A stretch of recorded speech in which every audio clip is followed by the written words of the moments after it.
앞에서 이제 굉장히 세부적인 그 AI라든지 그 챗GPT의 번역의 뭐 문제라든지 이런 거를 이야기했는데, 저는 조금 더 약간 조금 일반적인 차원에서 이 기계 번역과 인간 번역은 어떤 차이가 있는가 하는 점들을 먼저 말씀을 드리고자 합니다. 그래서 이거는 이제 문제 제기라고 해서 이제 기계 번역과 인간 번역이 번역한 예를 제가 여기다 보여드렸는데, 이건 뭐 시간이 없고 그래서 세세하게 들어가진 않고, 결국 무슨 얘기를 하고자 하는 거냐면은, 인간 번역의 경우는 이 번역을 보면은 배경을 봐서 이제 필요한 정보들을 추가를 하고, 그 다음에 앞뒤 문맥에 이제 그 여러 가지 그 지시라든지 이런 관계를 봐서 이제 추가를 하는 부분이 있는데, 그러므로 인해서 이제 이 번역에서 소위 그 코헤전이나 코헤런스라는 그런 이런 부분이 이제 살아나거든요. 근데 그런 부분에서 기계 번역은 이제 그걸 잘 못하는 거죠. 소위 말하는 맥락이라든지 이런 걸 잘 읽어내는 부분에서 뭐 요새 신경망 번역이 컨텍스트를 읽어낸다고 하지만 앞뒤 문장 정도를 읽어서 이렇게 하는 정도고, 인간처럼 전체 텍스트를 가지고 그 사용해서 이제 개별 문장의 의미를 읽어내지 못하기 때문에 이런 부분에서 이제 차이가 크게 나는 거고요. 그 다음에 또 그 인간 같은 경우는 이제 그 함축되어 있는 의미, 그 문장에서 언어적으로 드러나 있지 않지만은 그 문맥에 담겨 있는, 특히 우리말 같이 뒤에 나옵니다만은 이제 하이 컨텍스트 랭귀지, 많은 부분을 갖다 컨텍스트에 던져서 이 대화를 하고 커뮤니케이션 하는 그런 언어에서는, 우리가 소설을 읽어보면 한국 소설의 경우는 굉장히 많은 부분이 이 문맥에 담겨 있습니다. 근데 그런 부분들을 이제 그 로 컨텍스트 랭귀지나 컬처로 이제 번역하려면 어쩔 수 없이 번역가가 들어가서 어떤 부분은 끄집어내서 명시화를 시켜야 되는 부분이 있거든요. 그렇지 않으면 이야기가 흘러가지 않습니다. 근데 그런 부분에서 이제 인간 번역사는 들어가서 그걸 명시화 시켜주거든요. 약간 개입을 하는 거죠. 근데 그런 부분은 기계 번역이 할 수가 없어요. 안 보이기 때문에 눈에. 어떻게 눈에 보이는 명시화된 부분은 기계가 번역이 잘하지만은 눈에 안 보이는 부분은 못하는 거죠. 그런 부분, 거기서 어떤 부분을 명시화할 것인가 하는 그런 전략적인 결정들은 사람만이 할 수 있는 거거든요. 그래서 그런 부분에서 기계 번역과 인간 번역은 큰 차이가 있다. 또 이제 다른 부분은 이제 인터피어런스라는 건데, 그 소스 텍스트에서 이제 간섭을 받는 거죠. 이게 사람이 번역할 때도 마찬가지로 소스 텍스트에 간섭을 받습니다. 자기도 모르게 ST에 끌려가거든요. 그런데 기계 번역은 더 하죠. 왜냐하면 거의 원문의 그 문장의 구조나 그거를 리터럴하게 번역하기 때문에 그냥 ST에 있는 많은 그 어휘 선택이라든지 문장의 구조가 그대로 넘어옵니다. 그러므로 인해서 인간 번역보다 훨씬 많은 인터피어런스를 갖게 되고요. 그 다음에 이제 어휘나 이제 통사 구조라든지 이런 걸 선택하는 면에서도 마찬가지로 원문의 제약을 받기 때문에 거기서부터 제약이 있고, 또 다른 거는 통계적으로 그 선택을 하기 때문에 통계적으로 가장 많이 쓰는 거를 선호하고 그걸 자꾸 계속해서 쓰게 됩니다. 그럼으로 인해서 아까 우리 남현도 교수님께서 말씀하셨듯이 굉장히 표준적인 언어를 계속 쓰게 돼요. 그럼으로 인해서 그것이 반복되는 거죠. 그래서 번역을 읽어보면 인간이 번역해도 마찬가지입니다. 사람이 번역해도 번역하지 않은 원작물들과 비교하면은 사람의 번역물은 어휘라든지 통사적인 다양성에서 줄어들거든요. 그런데 기계 번역은 그게 더 심해지는 겁니다. 그런 문제가 발생한다는 겁니다. 그래서 그런 것이 인간과 기계 번역의 가장 근본적인 차이가 아닌가. 무슨 어떤 특정한 단어라든지 표현이라든지 이런 거를 잘하냐, 번역하냐 못하느냐, 그 문제를 넘어서서 기본적인 어떤 그런 차이점이 있다고 보고요. 그래서 요새 또 많이 나왔는데 챗GPT도 뭐 그러면 크게 달라지느냐. 제가 좀 봤더니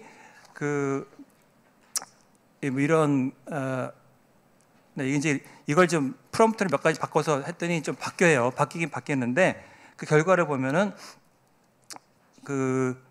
뭐 약간의 베리에이션이 생기긴 합니다. 그래서 뭐 할 때마다 약간씩 다른 거를 주고, 그 다음에 또 어차피 뭔가 이렇게 좀 창조적인 그런 특징이 있기 때문에 ST에도 없는 말을 집어넣고 그렇게 합니다. 그래서 그런 부분은 뭐 좀 기존에 있는 그런 기계 번역과 다른 부분이라 할 수 있는데, 그럼에도 불구하고 이 챗GPT 결국은 기계 번역이 기본적인 알고리즘을 사용하기 때문에 좀 전에 제가 말씀드렸던 기계 번역과 인간 번역 간의 기본적인 차이에서는 결코 벗어나지 못하는 그런 결과물을 낼 수밖에 없다는 겁니다.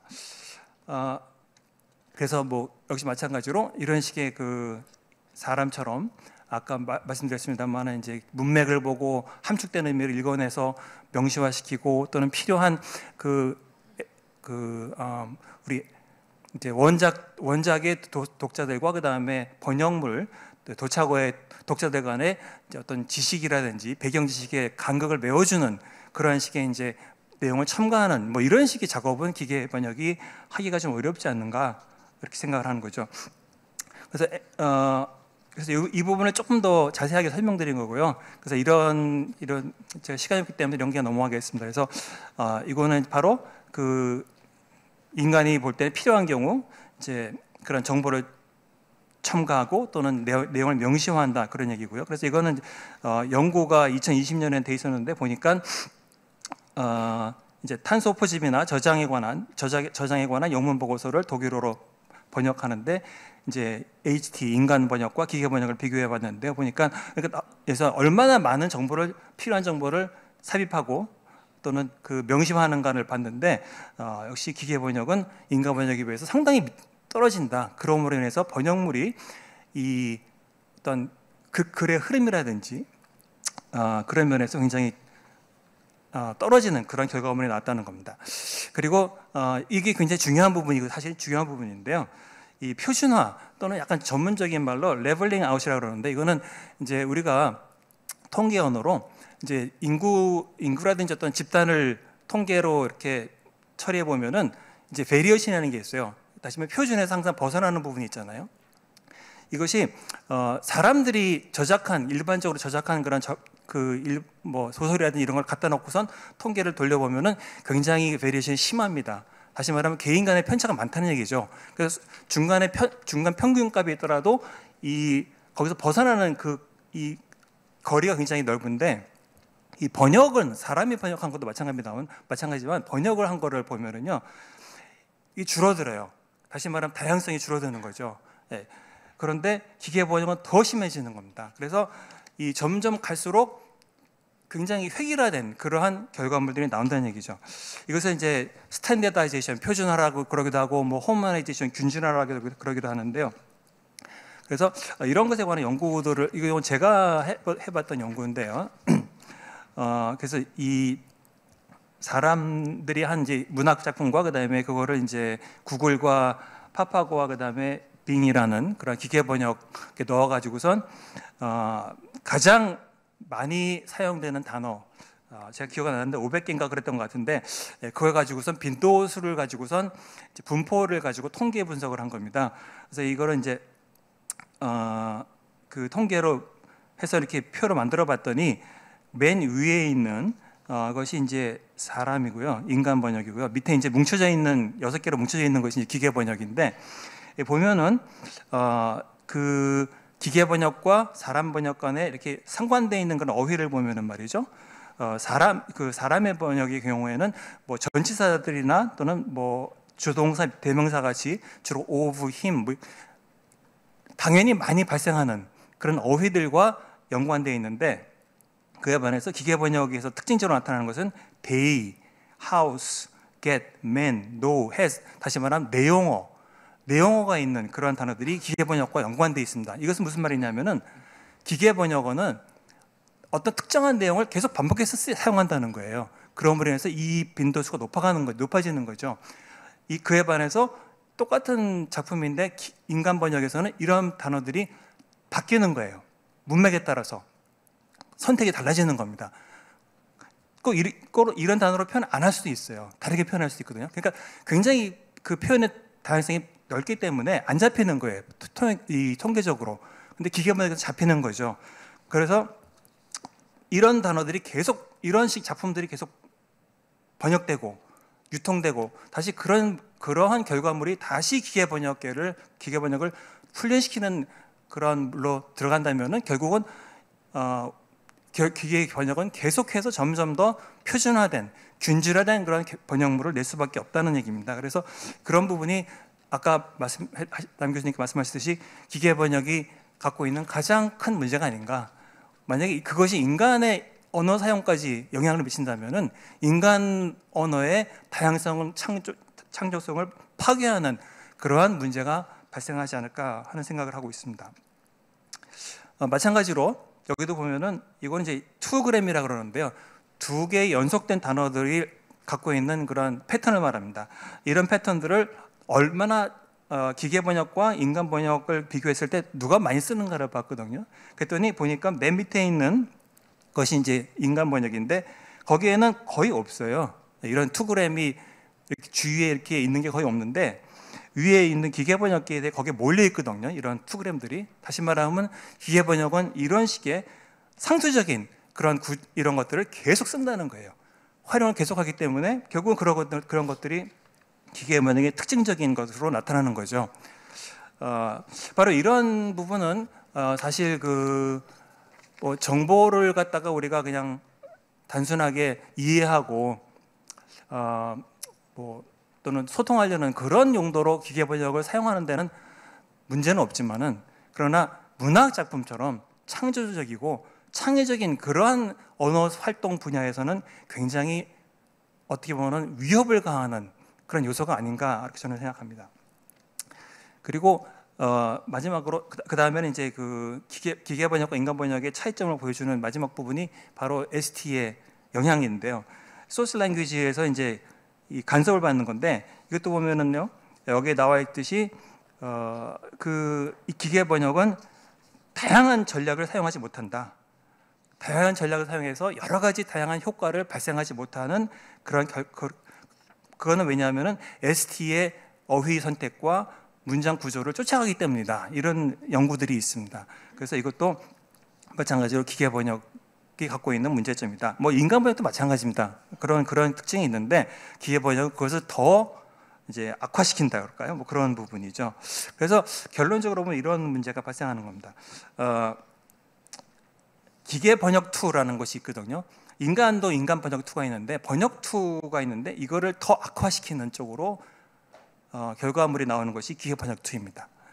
그래서 그런 부분에서 인간 번역과 기계 번역은 차이가 있다 저는 이렇게 보고요. 아까 언급했듯이 이 문화적인 건 굉장히 중요한데요. 이 허울스라는 학자가 1976년도에 이 문화를 갖다가 구분하면서 로우 컨텍스트 문화와 하이 컨텍스트 문화라는 얘기를 했습니다. 이 서양 언어는 굉장히 로우 컨텍스트 문화예요. 그래서 문맥에 의존하지 않고 언어적으로 명시적으로 표현해서 전달하는 그런 언어라고 합니다.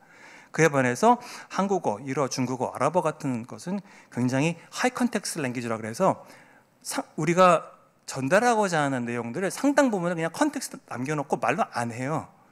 그냥 딱 하면 우리 알아듣는 거예요. 문맥적으로 알아듣는 거죠. 이런 언어가 있는데 여기서 그럼 번역을 할 때 어떻게 되느냐? 로우 컨텍스트에서 하이 컨텍스트로 갈 때는 사실 문제가 적어요. 왜냐하면 많은 부분이 명시화되어 있기 때문에 가져오면 되거든요. 그러면은 그 명시화된 걸 가져오는데 로우 컨텍스트에서 그거는 그냥 수용할 수가 있어요.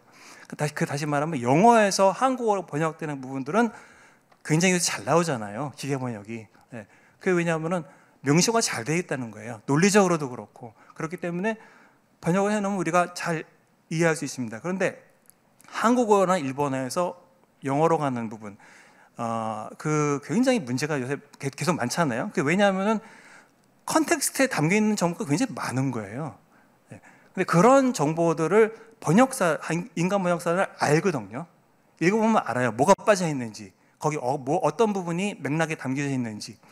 그래서 그것을 타겟 랭귀지에 있는 독자들을 보고 필요하면은 명시화시켜 전달을 하는 거죠.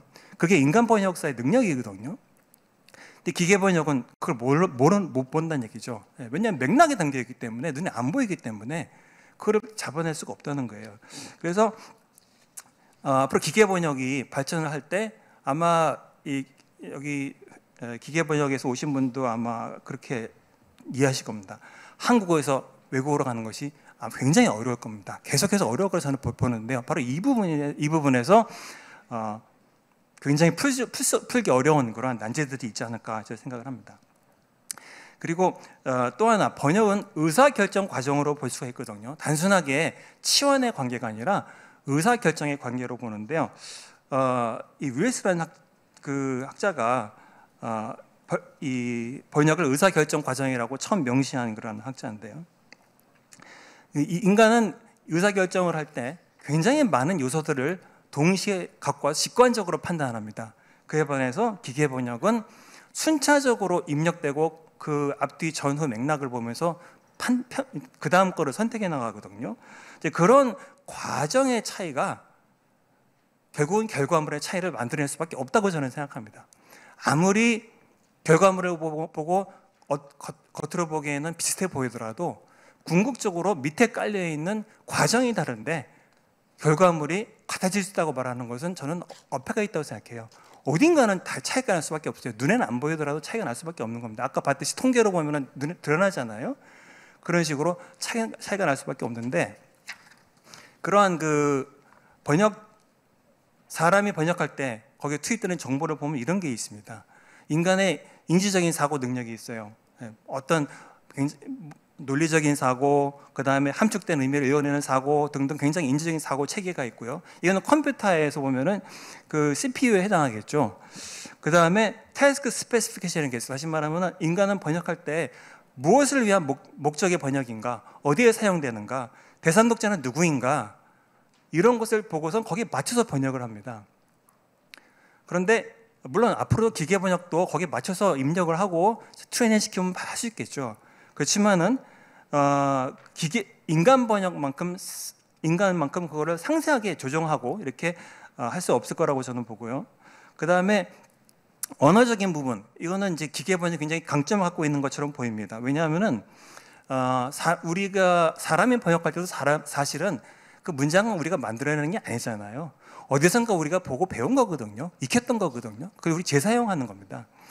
그런데 기계 번역도 마찬가지로 굉장히 많은 그 기존에 있는 텍스트를 갖고 와서 학습을 했거든요. 그래서 이 학술적인 용어로 인터텍스츄얼리티라고 그러는데, 간텍스성, 다시 말하면 내가 생성해내는 문장은 어디선가 이미 생성되고 존재하고 있는 텍스트와 연관 관계 속에 존재하는 거죠. 그렇기 때문에 우리는 그런 기존의 텍스트를 경험한 것에서 내가 번역하고자 하는 문장을 만들어내는데, 기계 번역은 그 학습되는 게 더 많다는 얘기예요. 그렇기 때문에 굉장히 기계가 장점을 갖고 있습니다. 그래서 어떻게 보면 인간보다 굉장히 더 많은 그러한 베리에이션이 갖고 있는 그러한 문장의 형태를 만들어낼 수 있어요. 네, 어떤 문장 하나에 대해서. 그걸 보면 인간보다 잘하는 것 같아요. 그러나 그것은 이제 겉으로 보기 그런 거죠.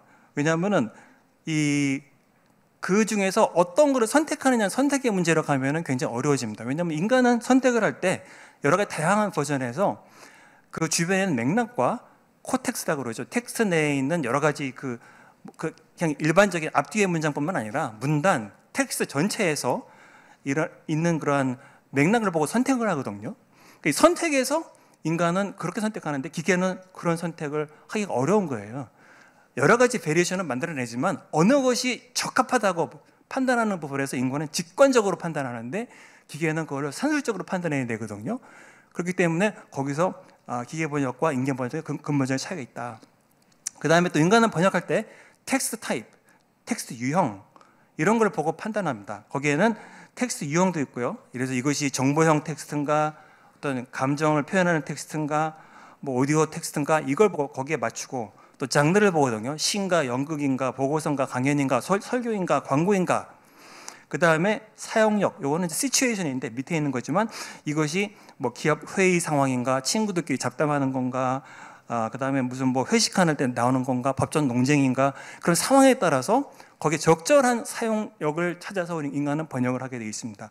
기계 번역도 그렇게 충분히 훈련시킬 수 있다고 말을 하지만, 그러나 지금 여기까지만 나온 것도 얼마나 그 변수가 많아요. 그렇죠? 하나의 결정을 하는데 거기에 투입되는 변수가 이렇게 많거든요.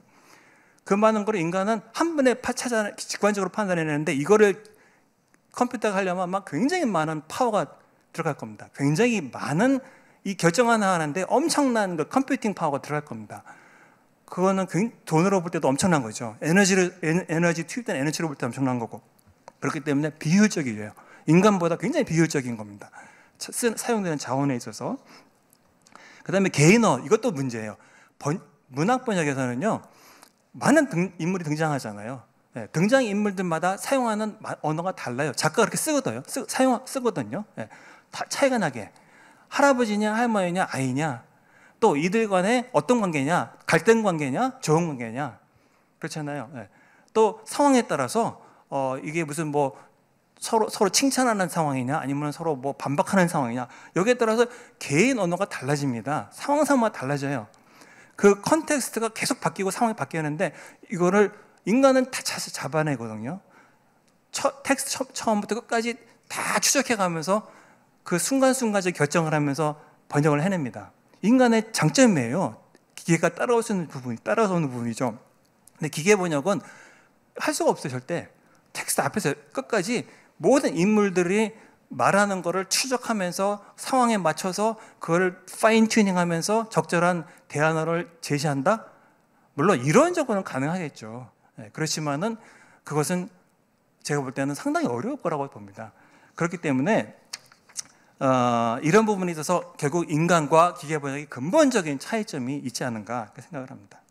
그래서 최근에 나온 그러한 그 인간과 기계 번역에 있어서 문학 번역에 관계된 연구들을 보면요, 2022년도 굉장히 최근 연구인데도 보면요, 리터러리 트랜슬레이션에서 구글 팀과 그 다음에 유니버시티 매사추세츠 팀이 합작해서 시험을 해봤어요. 해봤더니 역시 아니다. 결론은 아니다예요. 안 된다. 기계 번역으로 문학 번역은 힘들다. 이거 구글 자사팀, 구글 팀이 한 거예요. 자기 그 기계 번역 만든 팀들이. 그 다음에 이거는 아까도 나왔던 것 같은데 챗GPT도 스스로 자기는 테러블 트랜슬레이터하고 인정을 해요. 왜냐하면 그 뒤에 보면 나와요. 나는 왜 뭘 못하느냐? cultural, linguistic nuance를 읽어내지 못한다. 스스로 그렇게 얘기합니다. 그 다음에 context, tone, intention, 저자의 의도, 굉장히 중요하거든요. 어떤 의도로 이런 말을 했는가? 인간은 알 수 있어요. 그렇지만 이 기계는 intended meaning, 의도된 의미를 읽어내기 힘든 거죠. 이런 부분을 기계는 읽어내지 못한다 하는 거예요. 그런 면에서 역시 문학 번역에서는 어렵지 않은가 생각합니다. 그래서 결론은 그냥 넘어가고요. 그 다음에 이제 그래서 그러면은 요새 이제 나오는 것이 기계 번역을 후처리해서 인간이 그러면은 이렇게 에디팅하면 어떤가. 그런데 저는 거기에 대해서 살짝 사실은 약간 좀 회의적입니다. 왜냐하면은 보통 이 포스트 에디팅하는 과정을 보면 이렇습니다. 우선 이렇게 기계 번역을 이거 제가 해본 건데요. 트라더스 이런 거 돌려가지고 이렇게 해요. 이게 이제 관광 안내 텍스트인데요. 하면 이제 기계 번역이 뜨잖아요. 그러면 이제 그걸 제가 이제 수정을 하는데 어떻게 하냐면 보통 명백한 어휘 선택, 문법 오류, 오역 이런 걸 수정합니다. 근데 문장이 좀 세련되지 않았지만 문법적으로 맞아요. 그런 경우는 수정 안 해요. 왜? 짜증나요. 그런 것까지 수정하려면 짜증이 나요. 그리고 오히려 시간 낭비가 돼버려요. 그렇기 때문에 안 해요. 그냥 귀찮아요 또. 더군다나 만약에 여러분 진짜 번역가라면은 번역을 받았어요. 그래가지고 이렇게 돌렸어요. 결과물이 나왔어요. 그러면은 시간이 급하거든요. 언제까지 마감 시간이 있는데 그걸 언제 고치고 앉아 있어요. 고칠 수는 있지만은 고치면 분명히 품질이 올라간다는 걸 알아요. 알면서도 그냥 넘어가 버려요. 그게 보통 그렇게 하거든요. 그래서 그러면 이제 이런 결과물들이 또 MT 저장이 되죠. 메모리에 저장이 됩니다. 다시 재사용돼요. 그런 결과물들이 완전치 않은 결과물 재사용되는 거죠. 그래서 ST에서 간섭되는 거를 이렇게 이제 기계 번역에서 이제 간섭 현상으로 해서 어휘라든지 문장 구조가 넘어온 것을 포스트 에디팅해서 완전하게 제거하기 어려워요. 간섭 현상을. 또 문장 단위로 잘라져 있기 때문에 우리는 보통 인간 번역하면 문단까지도 가잖아요. 그죠? 순서도 바꾸잖아요. 근데 이미 기계 번역에서 문장으로 잘라서 순차적으로 들어왔기 때문에 바꾸기가 어려워요. 앞뒤로 바꾸기 어렵거든요. 그냥 그 안에서만 하는 거예요. 그렇기 때문에 포스트 에디팅 해도 어디 계속해서 아까 얘기했던 기계 번역 툴은 남게 되어 있습니다. 그런 면에서 그 한계가 있다는 겁니다. 그래서 여기 연구 결과들이 있는데 이 2023년대 한 연구 결과를 보면은 이렇게 나옵니다. 포스트 에이팅을 거친 MT는 출판 가능 수준의 품질을 가졌다고 말은 하지만 그러나 기본적인 MT의 특징, 기계 번역 툴은 벗어나지 못한다. 특히 창의적인 이탈이 없다. 인간 번역이 얘기하는 여러 가지 파인 튜닝하는 그런 창의적인 튜닝을 못하기 때문에 ST를 직역하는 영향은 남아있다. 에디터들도 되도록이면 MT 결과물을 그대로 사용하라고 권장받는다. 보통 이 트랜스레이션 에이전시에서 이런 작업을 줄 때 그렇게 지시를 한대요. 되도록이면 쓰라, 고치지 마라. 시간이 없고 그러니까. 그리고 또 에디터들이 하는 얘기가 뭐냐면 MT 결과물을 일단 한번 보면은 다른 방식의 번역을 생각하기 어렵다. 이거 굉장히 중요한 문제거든요. 한번 번역된 결과물을 보면은 막힌다는 거예요. 다르게 번역하려는 그러한 여러 가지 그러한 방법들이 생각이 딱 막힌다는 거죠. 그런 면에서 차라리 안 보는 게 낫다 이렇게 되는 거죠.